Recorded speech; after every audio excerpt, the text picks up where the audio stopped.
তোমরা কেমন আছো? ঠিক মতো লেখাপড়া করছো? করতে হবে, নকল আর হবে না।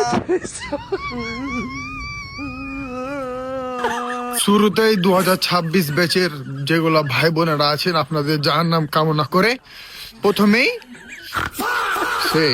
হ্যাঁ, তো হেলিকপ্টার মিলন স্যার আপনাকে আমি বলি, আমি জানি স্যার আর কিভাবে নকল করে না করে ওরকে কিভাবে বিষ মারতে হয় আপনাকে আমি হেল্প করতে পারবো। কোনটা আর নকল করে আমি সব জানি স্যার, কারণ এককালে আমি ওর সহপাঠী ছিলাম। তো স্যার হচ্ছে মেন কথা, আপনার যদি আর ধরতে হয় প্রথমে আর কি জুতা চেক করতে হবে স্যার। আর কি জুতার নিচে যে সোলটা আছে না, ওই সোল 300 টাকার জুতা নিয়ে যায়, সোলের নিচে সোল খুলে নিচে নকল ভরতে হয়।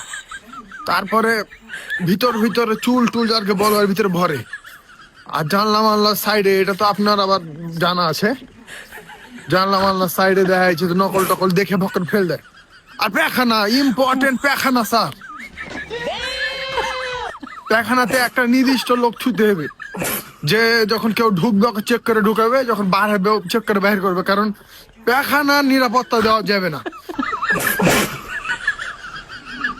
কারণ পেখানার মধ্যে দেখে পেখানার মধ্যে ফেলে পানি দিয়ে ফ্লাশ করে দিবে, ধরা যাবে না। এ কাজটা করতে হবে।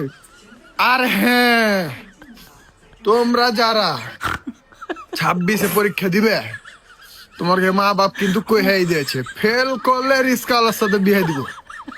আমাদের তো রিস্কা নাই সব গাড়ি, তো রিস্কাওয়ালার ব্যবস্থা করবো ইনশাআল্লাহ, তোমার রিস্কাওয়ালার সাথে বিয়ে হবে।